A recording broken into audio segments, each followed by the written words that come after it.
Всем привет! В последних видео я много рассказывал о красоте Дагестана. Глядя на удивительно расположенные в горах дагестанские села, многие спрашивали, а как же здесь люди живут? Ну что ж, я отвечу на этот вопрос. Это видео – часть большого фильма про Дагестан, который уже вышел на моем канале и успел набрать почти 1,5 миллиона просмотров. Я сам в шоке! Ссылку на него вы найдете в описании. Так как эта часть фильма была особенно интересна моим зрителям, то я решил выпустить ее отдельным роликом. Поддержите его своими лайками и комментариями. Приятного просмотра!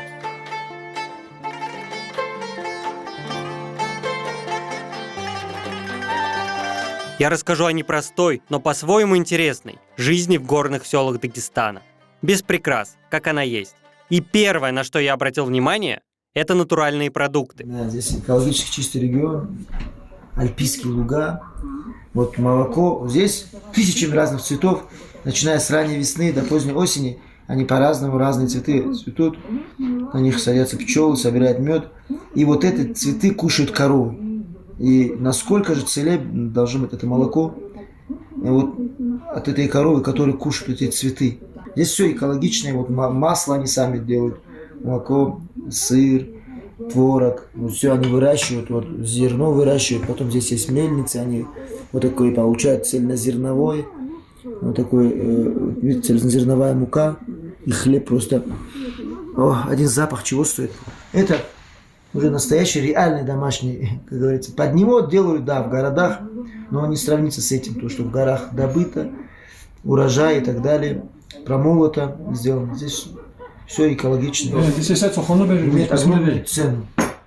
То есть здесь масло стоит, вот, можно сказать, как мед. Вот настолько вот здесь очень дорогой, потому что... Чем в России мед, у нас масло дороже стоит. Да. У нас мед тоже дорогой, 5-6 тысяч стоит уже. Ну да, есть и за 8 тысяч тоже, за 8, за 9 тысяч банка. Ну, натурально у нас все будет. Да, это мед, это от сортов зависит. На альпийских лугах этот мед он такой.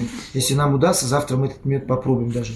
Потому что здесь просто фантастический мед, но, к сожалению, на продажу он не бывает, в ограниченных количествах.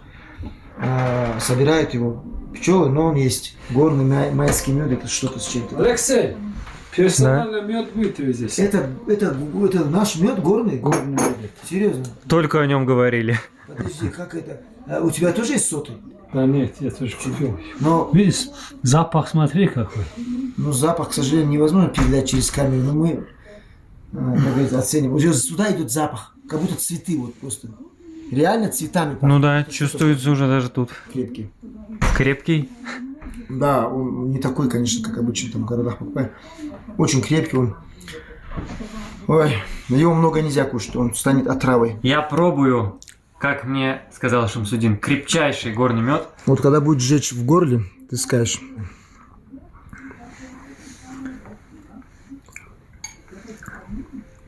Жжет в горле. Пока нет. Ты мало попробовал. Давай еще. Не, ну он вкусный, конечно. Ты мало берешь совсем. Нормально возьми. Так меня напугали, он очень крепкий, а вот сейчас жжет немного в горле. Вот сейчас, через 5-10 секунд начинает жечь в горле. Попробуй еще. Сейчас ты будешь просить пощады. Ради чего это делается? Я сегодня и так уже Просил пощады, да? просил пощады, да, на этом серпантине горном. За что, да, за какие грехи я попал сюда, да? Мы завтра с утра встанем, поснимаем и поймем, что это того стоило. Я надеюсь, так будет. Надеялся я не зря. Рассвет на фоне горы Седло в Шамильском районе – зрелище необыкновенное.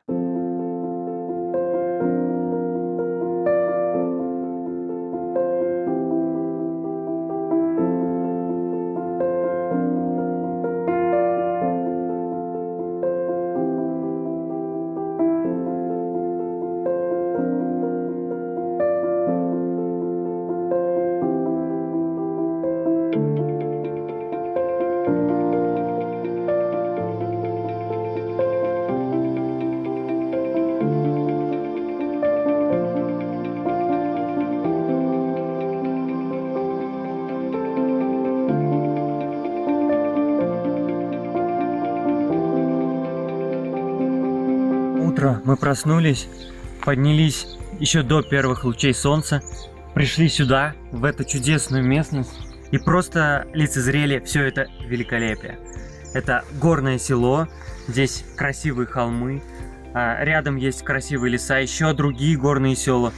Гора, которую сейчас не будет видно, потому что она прямо напротив солнца, которое уже успело взойти. Птички поют, запахи цветов, лугов. Чтобы такую атмосферу встретить, надо было подняться на 2 километра вверх. После рассвета я побродил по небольшому селу, чтобы запечатлеть обстановочку. И предлагаю и вам максимально окунуться в атмосферу горного аула.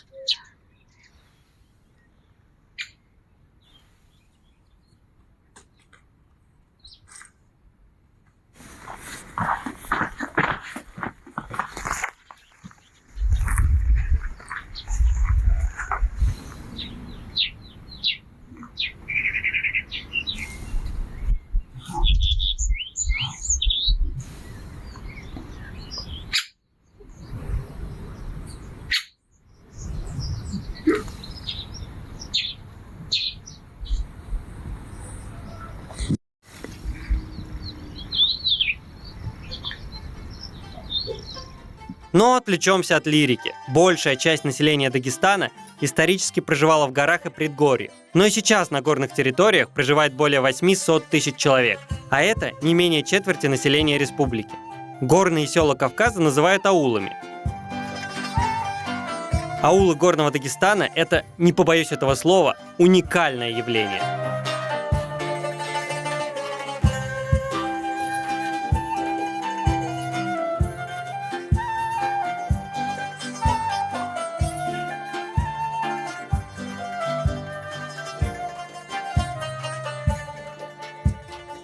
Поражает их удивительное расположение. Многие аулы находятся на высоте выше 2000 метров над уровнем моря. Часть аулов расположены в низинах вдоль рек.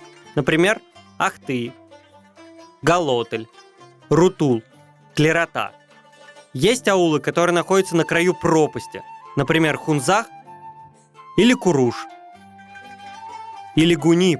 Но тут вообще особенный случай. Трехъярусный аул прямо на крутом склоне Гунипского плато. Но и это еще не все. Я был просто в шоке от дагестанских аулов, расположенных прямо на гребнях или почти на вершинах больших гор. Вот, полюбуйтесь, это Гельмец, Рутульский район. А это Уриб, Шамильский район. А это Талсух, Клеротинский район.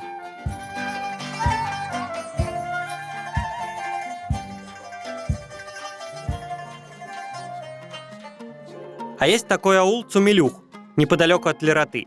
Он расположен очень высоко, в верхней части склона большой горы. Даже на автомобиле доехать в такие села бывает непросто. Например, к селу Цумилюх поднимаешься по узкому серпантину. До реки сотни метров вниз, до села сотни метров вверх. Просто дух захватывает. В таких местах прокладывать и содержать дороги в хорошем состоянии довольно сложно. Поэтому большинство дорог глубоко в горах грунтовые и не всегда широкие. Плюс летом во время и сразу после сильных ливней на горные дороги могут обрушаться камни, сходить сели. Зимой дороги засыпает снегом, и на некоторое время они становятся непроходимыми. А весной движение на дорогах может остановиться после схода лавины. Также непогода частенько выводит из строя линии электропередач. Тем более значительная часть энергетической инфраструктуры республики находится, в целом, в плачевном состоянии. Периодически отдаленные горные села могут на время оставаться вообще без связи с внешним миром.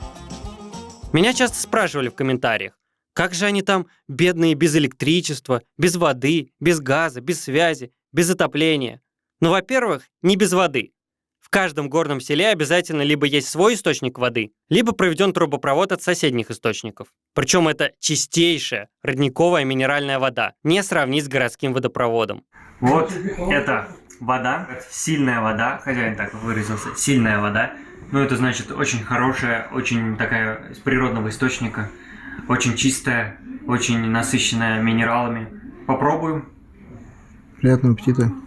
Вкусная. А эту воду издалека проверили специально, потому как она имеет какие-то особые свойства. Вот, в горных селах так делают. В городе в водопровод пускают просто хлорированную какую-то воду, вообще просто которую невозможно не то что пить, ей даже мыться страшно.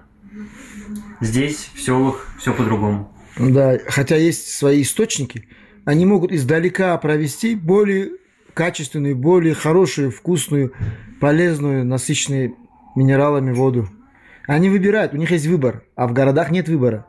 В городах только то, что запускают в краны. Если вы удивлены родникам на большой высоте, то знаете. Родники могут располагаться практически на любых высотах, где вода еще не замерзает. Более того, подземные воды чаще всего пробиваются на поверхность именно в горных и предгорных областях, образуя родники на склонах местности. Во-вторых, электричество есть практически везде, охватывает почти 100% потребителей. Другое дело перебои, о которых я уже сказал. В-третьих, и я был этому приятно удивлен, во многих селах в горах отлично ловит 4G. Но, конечно, не во всех. Есть и те уголки, где проблемы даже с обычной мобильной связью. Газификация Дагестана реально страдает. Впрочем, как и многих регионов, самый богатый газом страны. Но где-то газ все же есть. Кому-то повезло. Существует программа газификации региона. Вот на этой карте синим обозначены уже имеющиеся газопроводы, а розовым – обещанные к 2025 году. Обращает внимание, что целые районы газифицировать даже не планируется.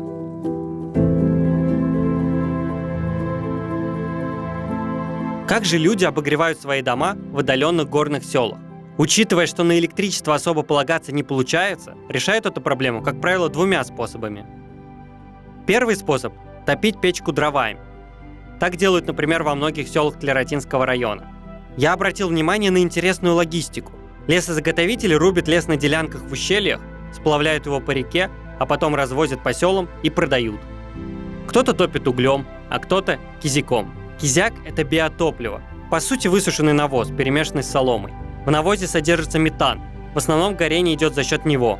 Этот вид топлива экологичен, а также более дешевый по сравнению с углем и дровами. Вот это вот коровий навоз, он перемешивается вот с соломой, потом сушится. Он интересно сушится, вот дома здесь бывают облицованы таким кизяком, они бьются как бы в лепешку, собирается вот такой этот комок, бьются сюда, мнутся в лепешку, и они сушатся прям под солнцем. Потом они отламываются и собираются вот в такие кучи. Это нужно для того, чтобы отапливать печки и так далее зимой.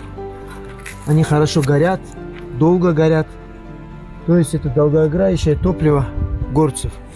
Помимо дерева, которое они собирают, экологичное топливо. Кизяк кизяком, но вам, наверное, интересно, а как здесь люди живут? Жители горных аулов занимаются в основном сельским хозяйством, держат скот, имеют сады, огороды. Напрашивается вопрос, как же посреди скал и гор вообще что-то можно вырастить? Оказывается, можно. Солнца и воды в Дагестане хватает, а в платообразной части горного Дагестана, где в горах много более-менее ровных поверхностей, вообще превосходные условия для садоводства. Вот вы здесь живете в Галотле и здесь и родились? Да, я здесь родился, вырос, учился. Вот живем в горах. Чем живете, чем зарабатываете, расскажите. Ну, в нашем селении в основном садоводство бывает. Основном из садоводства тоже основной у нас абрикосы. Можно сказать, одни из самых лучших абрикосов. В прошлом году первое место заняли наши абрикосы. Первое в Дагестане? Да, первое место. По вкусу, по качеству вот там это? по всем параметрам проходит. Каждый год практически, не в прошлом году у нас пандемия была, а позапрошлом году.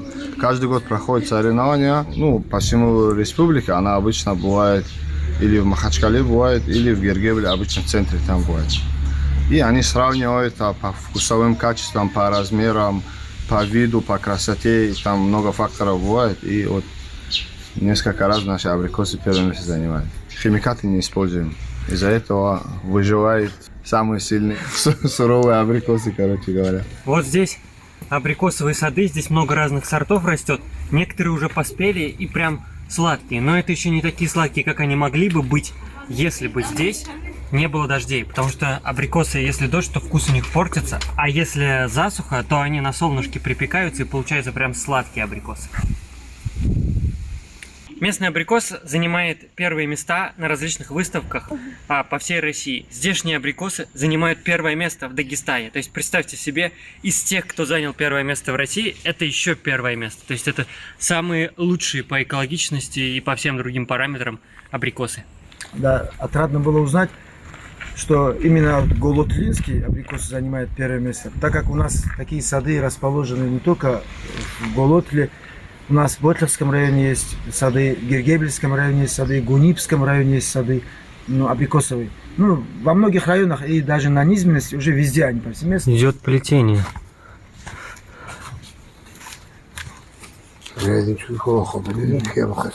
Это для сушки абрикосов. Это для Лет- приспособления для Да. сушки абрикосов. Да, летом абрикосы когда собирают, курагу сушат вот на ней. Также и- Также и... Вот абрикосы. Да. Здесь снизу вентиляция идет, на солнце ставят. А это Естественная сушка. из чего это? Что за прутья? Это ива. ива? Да. Она из-за того, что она гибкая, вот Да, такая. она гибкая, вот так, чтобы она обычно не ломается, ее в воду ставят ее. И чтобы, когда закручиваешь, ее не ломалась. Также и корзины тоже делают для нее.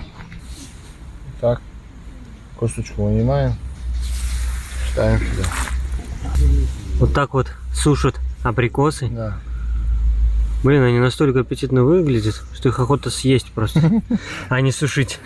Вот курага, а вот будущий урбеч. Безотходное производство. А кроме абрикосов еще что у вас тут хорошо выращивается?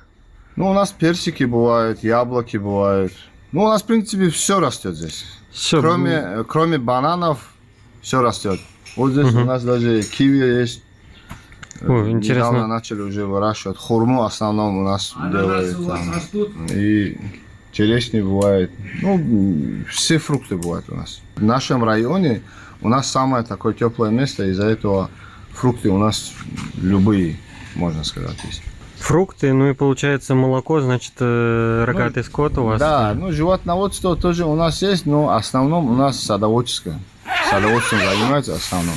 Ну, сейчас, в последнее время, животноводством тоже начали многие заниматься. Ну, у нас есть фермы, много ферм тоже, и, как бы, на одних абрикосах далеко. Ну не и уедешь. получается, вы их выращиваете на продажу?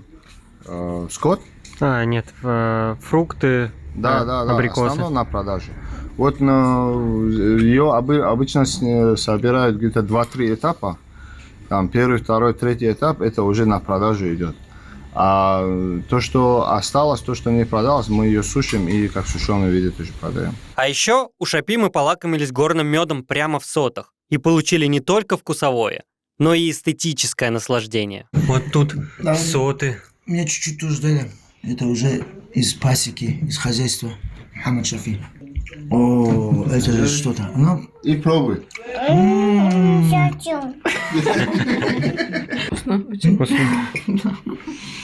На что похоже? Или меда? На мед? Мне тоже кажется, когда я пробую какой-нибудь мед, мне кажется, они все похожи на мед. Ну, пробуй. Все разные. А молодец, обжорку. Один раз я помнишь, я там этот кусал. 2 раза Мед. тусил. После меда такое необычное послевкусие в горле. Такое целебное мед.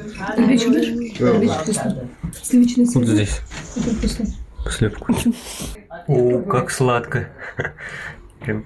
Сладко смотреть. Да. Нож такая проводится, там прям вытекает. Да по традиции надо ее укусить. Но я не рискнул. в прошлый раз, когда он укусил, плохо стало, говорит. Обычно вот весной смотрят на пчел, перезимовали, как перезимовка прошла. Когда мы открыли ее, пчелы не выжили, у меня семья слабая была. И тот мед, который мы для них оставили на зимовку кушать, они ее практически не сели и оставили нам. И мы попробовали взять рамку, вытащили, вот сейчас как я порезал. Кусок порезал, такой длинный, и для видеоролика, для друга, чтобы это сделать. И я укусил ее. Первый раз укусил, съемка не очень хорошая получилась. Потом второй раз я еще раз укусил ее. И так скажем, опьянила, короче говоря, она меня баркал. Опьянила, короче, она и плохо стала. Ну, вообще штормить стал, я еле на ногах стоял, я говорю, я говорю, надо зайти, говорю, сесть. И сел, и уже начал там разные вещи кушать. И такая вещь со мной происходила уже второй раз. А на пасеках мед он когда уже для продажи, она уже к концу сезона, где-то в августе, они ее снимают, через машину прогоняют и уже вытаскивают. А мед, чтобы он спелый стал, вот как вот запечатанный мед, вот как он вот здесь есть, вот так ее надо в уле оставлять. И когда он всю зиму еще в уле бывает, они пчелы, вот эта жидкость, которая там внутри бывает, влагу он выгоняет и остается вот, цельный нектар. И таким образом мед поспевает. Когда он мед спелый бывает и там без различных добавок он бывает, он такой мощный мед становится. Вот этим он отличается. Его, значит, много есть нельзя. Ну, ее много и не покушаешь, что ли, даже при всем желании. Если утром натощак кушать, это очень самая полезная вещь. Дай мне. Ой, прелесть. Ой, какая прелесть. Какая капля. Вот здесь какая-то картошка. На самом деле это очень ценное масло, топленое масло горных коров. А, это масло такое? Да, очень ценное, Запах полезное, до сюда вкусное. чувствуется. Ну да, я чувствую, маслом пахнет. А лежит картошка, думаю, что такое. Да, интересная, конечно, жизнь. С жизнью в городах не сравнится. Ну да, ну в город-то ездим, мы-то в городе тоже бываем, но здесь намного лучше. Ты знаешь, что ты не пропадешь. Здесь у нас и соседи, я вот с детства, у меня мама всегда болела, мы любому человеку, любому соседу можно зайти, там покушать то, что нужно по дому, помогут соседи вот друг другу. Эти заборы даже у нас недавно только были, раньше даже заборов не было у нас. Вот так друг к другу ходили и вот так жили. Вот так в горах, короче, люди живут.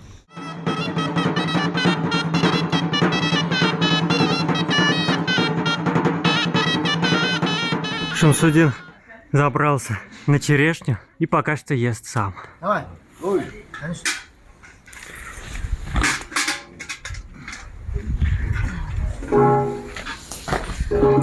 И все это, обратите внимание, на фоне гор. Ну как, вкусно? Вкусно. Мужа угостишь? Разве может быть, дед, горская черешня невкусная? Настолько вкусно? Настолько вкусная, что тебе не достанется. А чем вы здесь живете? А. Чем живете? Что едите, чем зарабатываете на жизнь? Ну, кукурузная мука, А сами выращиваете все? сами выращаем. Овцы есть, коровы есть, молоко пьем. А, на своем всем натуральном, Да, и да. поэтому... Ничего не купим. Мгм. И со здоровьем все хорошо. Еще в больнице не лежал.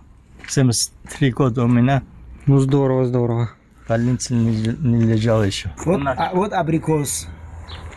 Вот это персик, видишь, дальше. Там персик Абрикосы, растет. персики здесь растут. Виноград. Винограды. Здесь в горах виноград где? Здесь растет виноград, что ли? А где виноград? А, вот виноград, действительно. Вот виноград растет, пожалуйста. А это что такое? Смородина, да, это? Смородина. Ну, благодатная земля. Потому что обычно в горах все это не растет. Потому что суровый климат. Даже это есть. Граната, смотри. Гранат. Это гранат. Цветет еще. Ох, какой запах хороший пошел. Вот это хурма, говори. А, вот это хурма. А вот хурма, вот она прям уходит, видите, там идет. Это хурма растет. В селах, расположенных выше в горах, абрикосы и другие фрукты и ягоды уже, конечно, не растут. Но растут менее теплолюбивые овощные культуры. А вот, например, капустные поля в Докуспаринском районе. Как видите, капуста вполне себе вырастает в таких условиях. Там, где не хватает места, огороды местных жителей расположены прямо на склонах гор или на террасах. Рукотворные горные террасы – это совершенно отдельная тема для рассказа о Дагестане. И обязательно.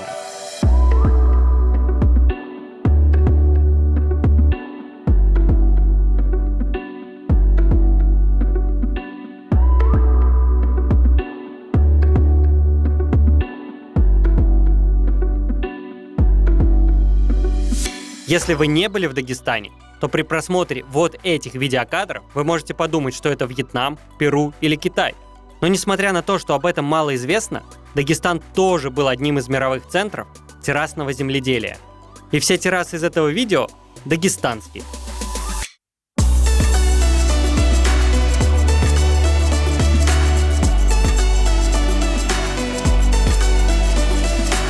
Террасы в Дагестане повсюду. Масштаб вмешательства человека в природный рельеф поистине велик. Самые известные террасы в Дагестане – чохские. Вероятно потому, что находятся по пути в села Чох и Гамсуты, которые часто посещаются туристами. Ну и за свою красоту, конечно.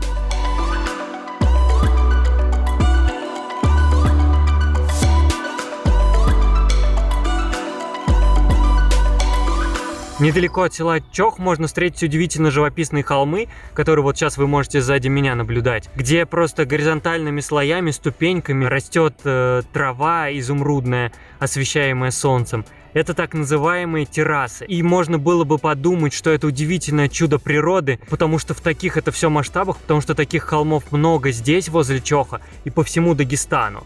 Но эти террасы на самом деле рукотворные, представляете? Рукотворные террасы недаром называют 8-м чудом света, ведь их видно даже из космоса. Общая площадь террас в Дагестане составляет 150 тысяч гектаров земли. Чтобы вы хоть немного представляли, насколько это много, следите за спутниковой картой. Вот знаменитые чохские террасы. Но если переместиться по карте буквально в любую сторону, то мы снова наткнемся на террасы. Террасы здесь, и здесь, и здесь, и здесь. Двигаем сильно на север. И опять террасы, и тут террасы, и там террасы. Везде террасы. Если будете в горном Дагестане, то вы встретите их не раз и не два.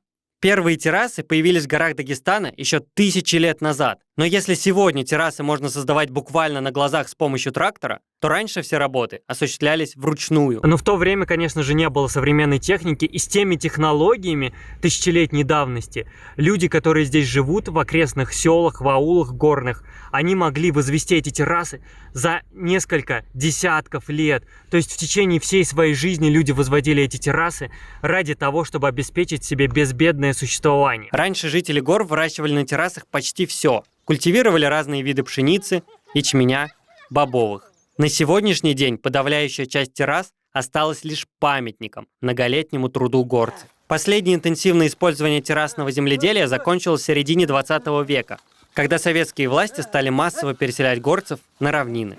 Сегодня террасы, да, используются, но в очень малых количествах, в основном для садоводства. В отдельных районах Дагестана на них, правда, высаживают капусту, картофель, морковь, даже зерновые. Большая же часть террас пустует. На них даже возводят дома в растущих горных селах. А также террасы используются как пастбище для выгула скота. Вот что-что, а животноводство в Дагестане живет и процветает.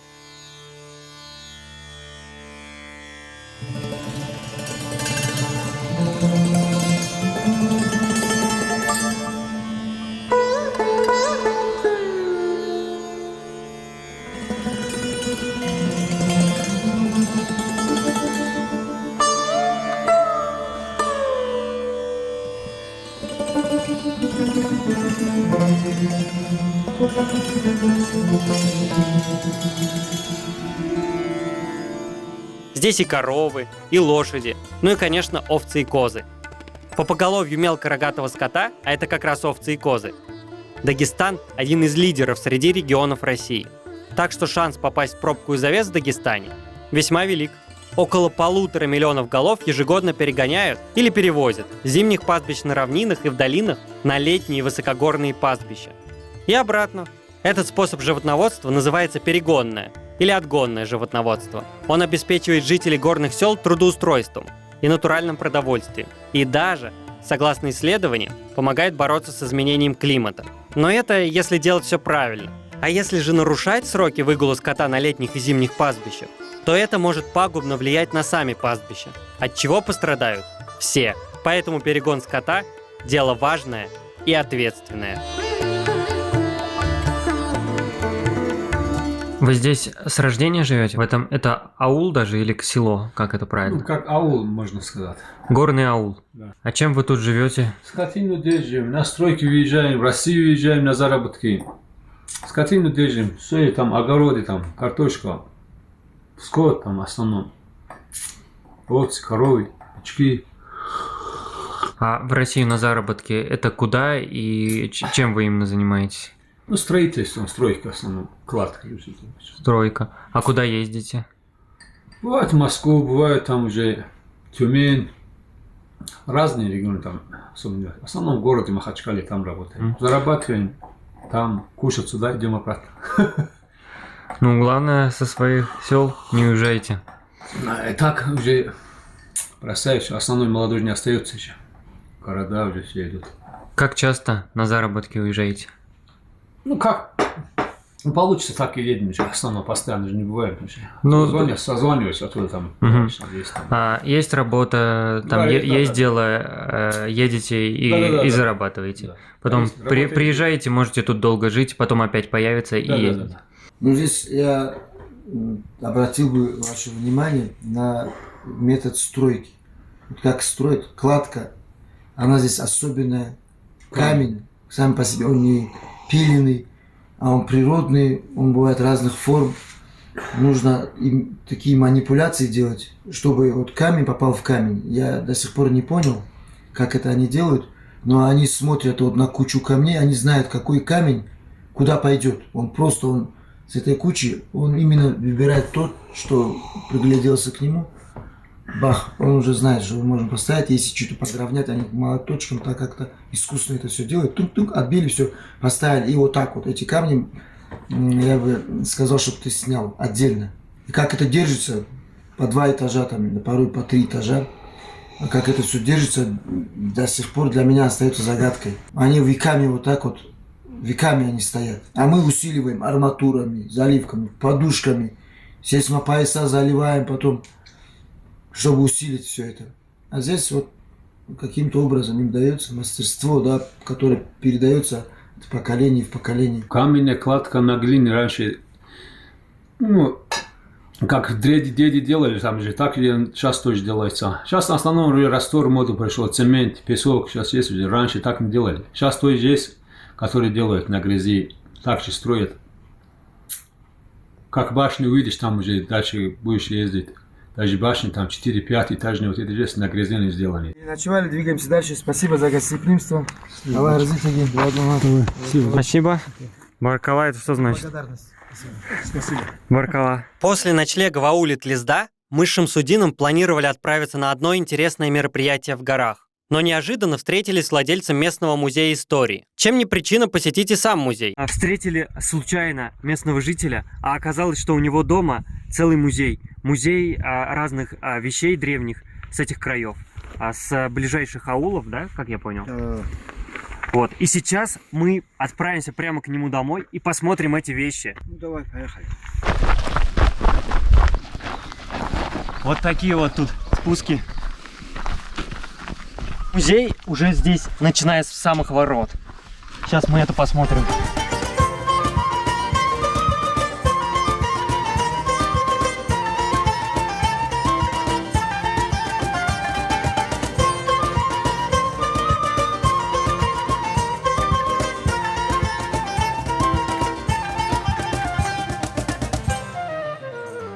Это что за приспособление такое?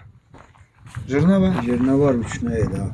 Жернова, ничего, из камня. Вот. Нет, ну не всегда такими были. Вот туда сверху, внутрь сыпется это зерно, а это крутится вот так. Когда там внутри зерно, она легче крутится, а так не может. Здесь это, вот, смотри, интересно, это археологическая раскопка, да, это откуда это, что это такое? Это тоже я снял со стальных домов там. Нашел вот это. Очень Ну, древний. наверное, когда грузины здесь жили. Тут раньше еще христиане- крест, это еще от христиан осталось, потому что тут Да-да-да, крест. христиане. И вот мы видим след, очень Очень, древний, это очень очень древний. древний. 1500 лет назад в республику пришел ислам, а значит этому предмету, вот такая вот просто древность, этому предмету, значит, свыше 1500 лет, а может быть даже целых 2000 Это лет. все местное производство. Здесь прям здесь в селах делали обувь. Это все было у них дома. У большинства там людей, можно сказать, что интересно в этом музее. Можно все тронуть рукой, то есть соприкоснуться с историей. В Дагестане волков очень много, еще до сих пор осталось. Да, еще есть. И вот И раньше их вот такими капканами ловили. ставят анк и все. А что сейчас с волками делают? Не трогают их? Кто говорит, почему они же овец? Они едят овец, да, и с ними нужно бороться. А сейчас как борются? Тоже такими капканами? Капканами и оружиями по-разному. И оружием. Здесь можно увидеть в углу висит, я сначала не заметил, лисья шкура. Это настоящая прям шкура? Настоящая. А вот эта комната, куда мы сейчас пройдем, она стилизована под комнату старинную. Ну, может быть, наверное, времен СССР или чуть раньше. Вот. Тут разные вещи. Они характеризуют быт, такой собирательный быт нескольких десятков лет последних. Пройдем. Тут вот аккуратно. Потолок. Ой, порог. Вот здесь висит. Что это? Тулуп. Тулуп. Аварский. Прям такой большой тулуп. Этот тулуп характерен именно для этой местности. 150-200 лет этому кинжалу. Кость, да, там? Ручка так вот сделана. Интересно тоже с узорами. Если вы хотите приехать в Дагестан и увидеть настоящий Дагестан, то надо не только по туристическим местам основным проехаться, я думаю. Будет интересно подняться в горы, вот прийти в этот музей. Этот маленький, но уютный музей находится в селе Зиуриб. Ссылку на его инстаграм я оставлю в описании. Здесь вы сможете надеть вот бурку и папаху и сфотографироваться. Это будет очень здорово. И вообще ощутить местный быт, вот как это было раньше, несколько десятков лет назад, а то и 200 лет, увидеть здесь предметы. Много аулов, каждый на своем холме, какие-то в низине. Это все невероятно. Ваш взгляд зацепится обязательно за что-то интересное. И настоящий Дагестан, в том числе здесь. Струны какие-то, это какой-то аварский музыкальный инструмент? Пандур. Пандур. Есть человек, который бы на ней сыграл? Все умеют аварцы. Почти все умеют. Все аварцы почти умеют на нем играть, но надо найти еще такого аварца, который бы на ней сыграл.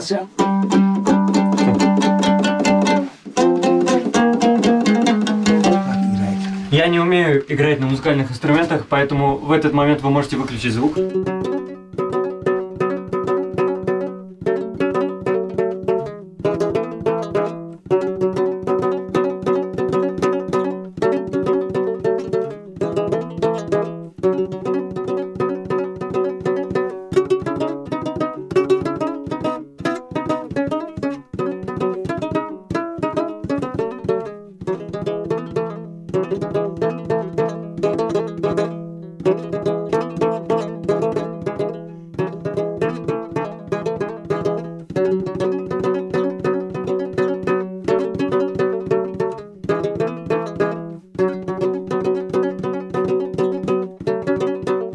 В горах Дагестана периодически проходят объединяющие мероприятия на свежем воздухе для жителей горных сел. На одном из таких мероприятий побывали и мы вместе с Шамсудином. Если не ошибаюсь, его название – фестиваль Цухита.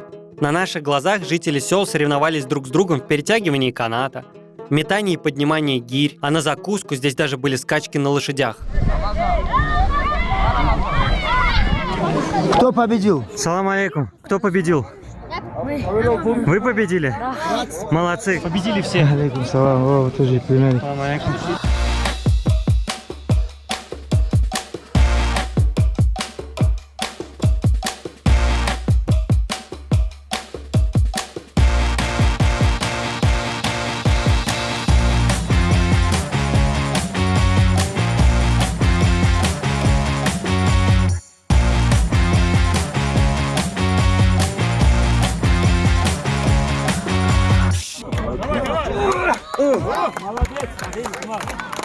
Красавчик.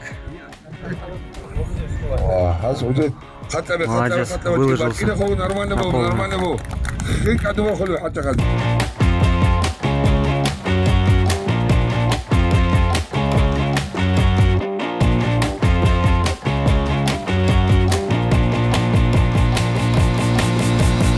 Какая панорама открывается после грозы. Тут только что минут 20-30 даже, наверное, лил дождь, был град. И вот буря ушла вон туда дальше, видно. Пейзажи, конечно, просто волшебные. В горных селах Дагестана я словно на короткое время попал в другой мир. В нем горцы живут в гармонии с природой, помогая друг другу. Здесь много интересного и удивительного. Натуральные продукты, красивая природа и горный воздух. Но одно дело окунуться в эту атмосферу на пару дней, а другое остаться в горах надольше. Или вообще жить здесь постоянно. Для кого-то, особенно для избалованных благами цивилизации, возможно, жизнь в горах покажется не очень насыщенной, не самой легкой и не самой привлекательной. А вот я с семьей прожил целый месяц в обычном дагестанском горном селе. И знаете что? Мне понравилось. Жили мы в небольшом селе Чохкамунна, Гунипского района. По будням я работал, по вечерам и выходным путешествовал по живописным окрестностям. Очень и очень живописным окрестностям. Один только вид из окна в нашем домике чего стоил. Завтрак с таким видом способен задать настроение на целый день. Конечно, приходилось смириться с отдельными нюансами проживания в горах. За некоторыми продуктами надо было ездить в райцентр, в Гунип. Рынок в Гунипе работал лишь по субботам, и лучше было успевать попасть на него в ранний час. У нас ни разу не получилось. В селе не было организованного вывоза мусора, поэтому его также приходилось отвозить в Гунип. Гулять по улицам с ребенком было довольно пыльно и не очень интересно. Но мы нашли развлечения. Со временем стали забираться на окрестные горы или ездили на прогулку в природный парк Верхний Гунип.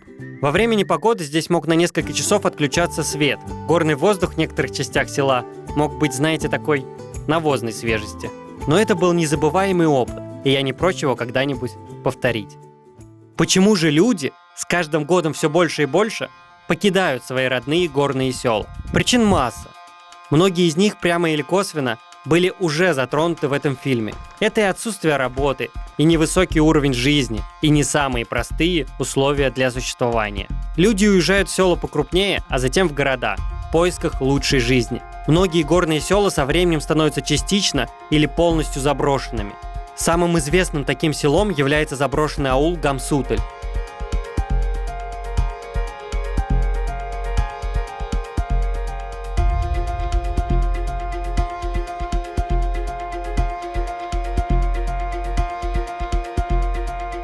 Но есть еще Старый Кахиб, Старый Гоор, Карада, Кала-Карейш, Ухул, Филя. В Дагестане можно насчитать сотни сел-призраков. Неужели со временем весь горный Дагестан опустеет? Статистика неумолима. Население горных аулов Дагестана сокращается с каждым годом. Но есть и кое-что, вызывающее пусть и осторожный, сдержанный, но оптимизм. Сейчас скоро буду восстанавливать наш фамильный дом. Это есть ей где-то 250, около 250 лет. Это моего прадеда, который дом был. У меня фамилия Магомедов получается. Так у нас род Шапиев. Если правильно сказать, у меня фамилия Шапиев получается. У нас там, когда молодой был отец, ему Шапиев, это Магомедов фамилию поставили, там какие-то там документация что-то перепутали. Домик для хранилища, короче говоря. Это было в том старом доме, который был, мы ее сюда перенесли, пока там ремонт делаем. Потом ее будет там, туда перевезем обратно. Это такой домик для хранения продуктов. Она все на пазлах собирается без единого гвоздя. Так открывается. Конечно, интересно. Двери. Внутри раньше здесь отсеки были. У нее каждая доска, вот она внутри все полностью. Каждая доска все пронумерована. Она вот как конструктор разбирается и собирается она. И дно, и потолок, все у нее собираемое она. В пазлы все заходит. И внутри там бывает продукты хранили. Она когда закрывается, одну и ту же температуру сохраняет. Вот эти то, что вот плетенки были, их вешали, вешают вот здесь наверху на веревочках и виноград ставят. Виноград бывает, вот осенью мы ее собираем, до самой весны виноград сохраняется.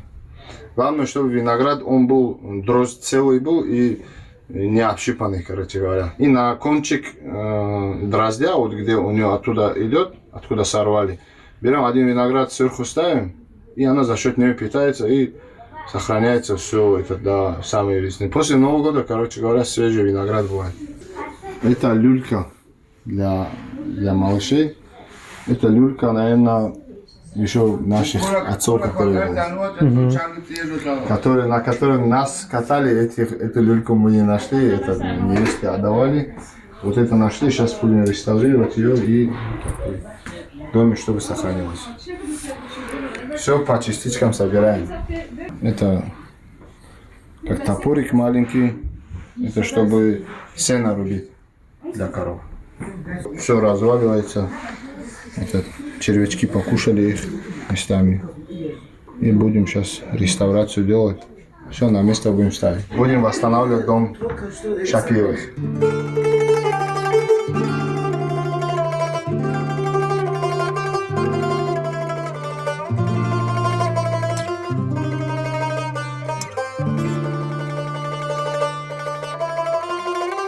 Эту часть села Голоталь называют Старый Голоталь. Большинство домов там пустуют, многие уже разрушаются. Выглядит это очень колоритно. Мест не было, когда вот так выращивали. Делаешь, землю сыпешь, корень пускает и хороший Вообще, как виноград. Люди уже уехали, а виноград остался. Находится Старый Голоталь в Шамильском районе, в очень живописном месте. Когда-то здесь был фамильный дом Шапиевых. На момент записи видео в нем уже давно никто не живет. Здесь жила мать, мамина родители, вот здесь жили отца родители. Оба одноклассники тоже, получается, в одной школе, в одном классе учились. Это с маминой стороны тети им досталось. Можно будет зайти. Раньше вот так вот стучали это- ворота. Да. Вот звонок первый. Нет, сколько раз там стучать надо было? А здесь бывало два, бывал большой и маленький. Если большой, если мужчина заходит, большим стучали. Если женщина заходит, маленьким стучали. То есть Это- встречать приходит мужчина, или а, женщина. а если маленькие стучат, приходит встречать женщина. Вот это наш дом. Это получается вот отсюда до самого конца. Здесь два входа. С левой стороны? Вот Да, здесь. Вот это ваш. ваш дом. Да, вот это наш фамильный дом. Сейчас Вот тут вообще ручеек течет. Это поливная вода. Раньше она вот так в дом заходила. Вот здесь была, вот здесь был, вот вон там дырка, по-моему, вот здесь. Вот здесь дырка была, вот отсюда она заходила и через дом с той стороны выходила. И там было такое место, куда молоко все ставилось. Холодильника уже не было раньше. Это как своего рода холодильник был в то время. Так вода заходила, с той стороны выходила, и продукты, чтобы сохранять, короче говоря, хранили в воде раньше. Сейчас, чтобы попасть, придется ключи потеряли, давно не открывали дом. Ну, придется взламывать.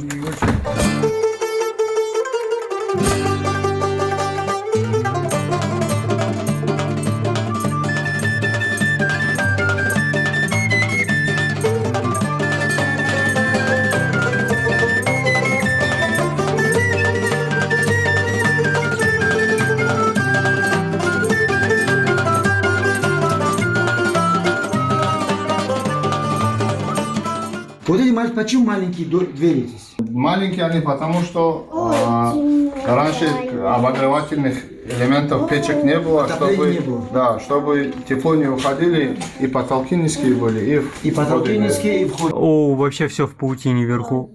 Так, здесь целый музей. О, это вот лошадиные, вот эти всякие. О, это я уже знаю, что это такое. Это древнее, это для сбора. Как думаете, для чего это? Я знаю. Для сбора Фруктов, вот абрикосов, персиков. Так. Не, абрикосы там не соберешь, это для груш и яблок. Вот такая маленькая комната. Вот дверца такая интересная. Еще одна маленькая комната. Да. Тут также заросли. Просто все в паутине. Вот здесь было раньше окно было, это вела к соседям. Когда что-то нужно было, они стучали через окно, открывали, передавали. Вот здесь была ниша, здесь как печка была, они ее залепили там, чтобы эта стена держалась. Здесь готовили еду. Поднимемся теперь на второй этаж. На втором этаже как-то посветлее. Мы в основном здесь много чего менять не будем, мы постараемся сохранить все как было раньше. Вот столы, которые раньше были. Люди у нас на полу кушали. Это раньше своего рода носки. Носки такие? Да. Я думал, это обувь скорее похожа на обувь. Нет, галоши одевали сверху и вот одели. Так раньше были вот это из овечьей шкуры, чтобы холодно не было. Вот эта часть дома, она достроенная. Вот видите, вот здесь такая маленькая трещина пошла. Это, вот эта комната, когда еще дед был, это он когда с войны пришел, он в основном здесь спал. И один из дней она рухнула, этот дом, вот эта комната. Меня тогда не было, отец рассказывал, они тоже молодые были. Этот дом рухнул, и они в суматохе искали деда под обломками внизу. И дед оказался, вот этот кровать, над кроватью упало бревно, и он как лежал на кровати, так и лежал. И когда они уже у него начали спрашивать, там кричать начали, там папа кричать начали, он говорит, вы не суетитесь, говорит, я здесь нормально, говорит. Вот здесь веранда была у нас, получается, с прекрасным видом. Раньше всегда чай, все пили здесь. Она из-за дождей, она упала, мы сейчас ее почистили. Будем заново заливать. Обстановка внутри дома была самая печальная. Мне казалось, что вдохнуть в этот дом новую жизнь практически невозможно. Таким был этот дом всего 1,5 года назад. Работы по восстановлению дома было много, но то, что забыли и на время перестали ценить, возвращается.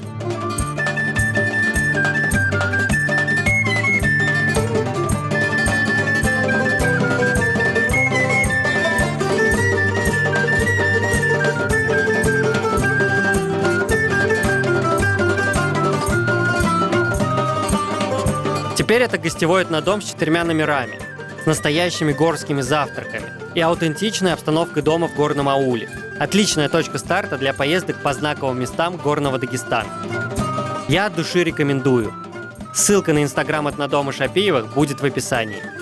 Так туризм способствует возрождению и дает настоящую вторую жизнь этим краям. А еще больше интересного и красивого про Дагестан вы можете посмотреть в других выпусках на моем канале. Например, фильм «На краю Дагестана» про Талератинский район, о котором мало кто знает. В нем я отправился в тяжелейший поход до границы с Грузией, в котором меня поджидало множество неожиданностей и приключений. Этот фильм набрал уже более 1,5 миллиона просмотров. Посмотрите его и вы, и добейте до 2. Вы не пожалеете ни секунды потраченного времени. Также вы можете посмотреть выпуски про восхождение на Шылбуздак и про одно из самых красивых ущелий Дагестана, в котором я потерял дрон. Ну а максимальную концентрацию красоты вы можете увидеть в выпуске «10 самых атмосферных мест в Дагестане». Это вообще один из самых залипательных выпусков на моем канале. Я считаю несправедливым, что еще не все жители планеты Земля его посмотрели. Ссылки на все эти выпуски и многие другие вы найдете в описании. Подписывайтесь на мой канал, если по какому-то недоразумению вы еще не подписаны. А если вы уже подписаны, то нажмите на колокольчик, чтобы включить все уведомления о новых выпусках. Так вы точно ничего не пропустите. До новых встреч на канале В Путь Нам!